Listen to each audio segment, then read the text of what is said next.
A few moments later. Assalamualaikum warahmatullahi wabarakatuh. Perkenalkan, kami dari kelompok 6.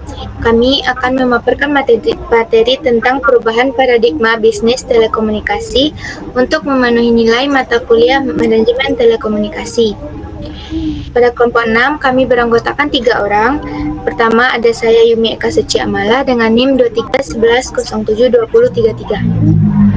Saya Sinta Morviola dengan NIM 2311071026. Saya Nisa Arneli dengan NIM 2311072006.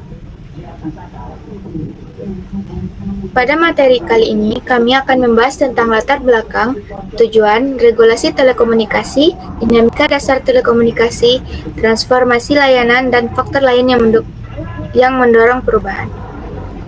Pertama, saya akan membahas tentang latar belakang.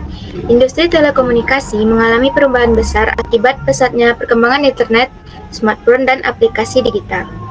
Layanan tradisional seperti telepon dan SMS kini tergeser oleh layanan berbasis data, sehingga operator harus bertransformasi dari penyedia layanan dasar menjadi penyedia ekosistem digital.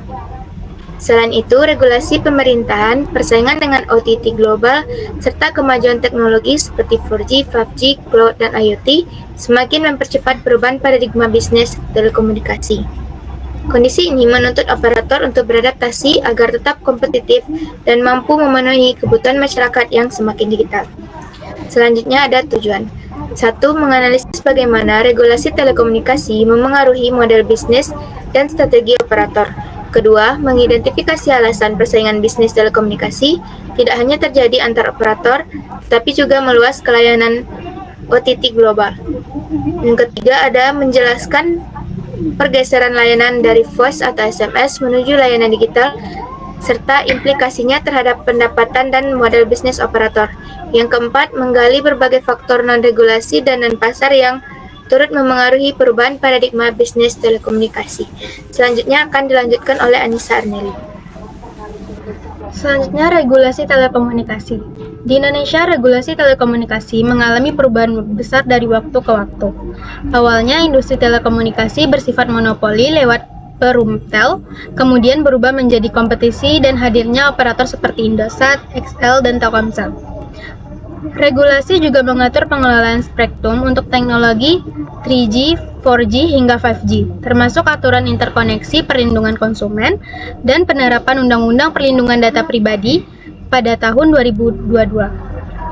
Saat ini, pemerintah juga mulai mengatur layanan OTT seperti WhatsApp, Netflix, dan YouTube yang sebelumnya tidak tersentuh regulasi.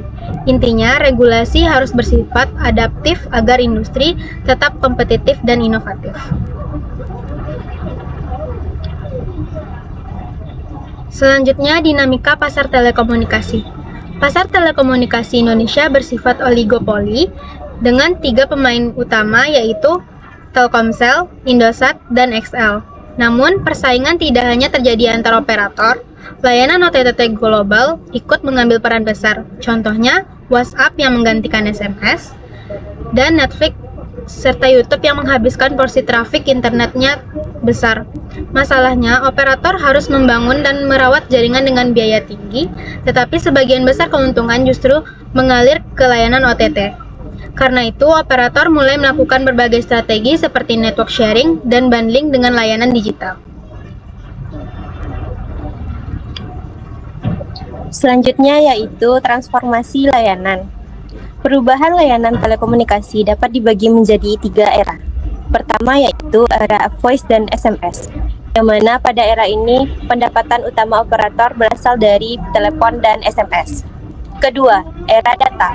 Masyarakat beralih menggunakan internet untuk komunikasi dan hiburan. Paket kuota menjadi produk utama operator. Ketiga, era ekosistem digital. Operator kini tidak hanya menjual kuota, tetapi menyediakan berbagai layanan seperti hiburan digital, fintech, layanan cloud, IoT, smart home, dan smart city.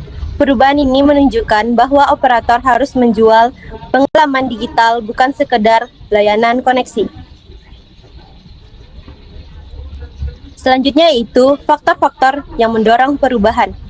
Terdapat beberapa faktor utama yang mendorong perubahan paradigma bisnis telekomunikasi, yaitu pertama, perkembangan teknologi seperti 5G, 4G, cloud, AI, big data, dan IoT.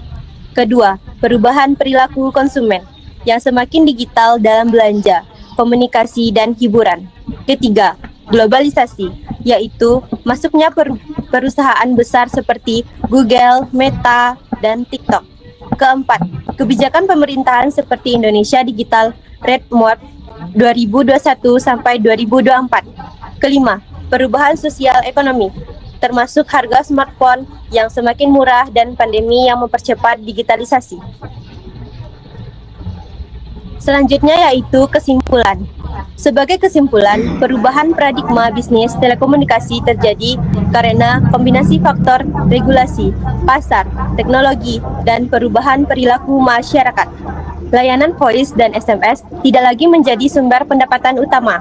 Operator harus bertransformasi menuju layanan digital seperti hiburan, fintech, cloud, dan IoT. Selain bersaing dengan operator lain, mereka juga harus menghadapi persaingan dari perusahaan OTT global. Oleh karena itu, adaptasi, inovasi, dan kolaborasi menjadi kunci utama bagi operator untuk tetap relevan dan mampu memenuhi kebutuhan masyarakat di era digital. Hanya itu yang dapat kami sampaikan pada materi sekarang. Terima kasih atas perhatiannya. Assalamualaikum warahmatullahi wabarakatuh. Now and forever, I will care. Da da da da sayonara.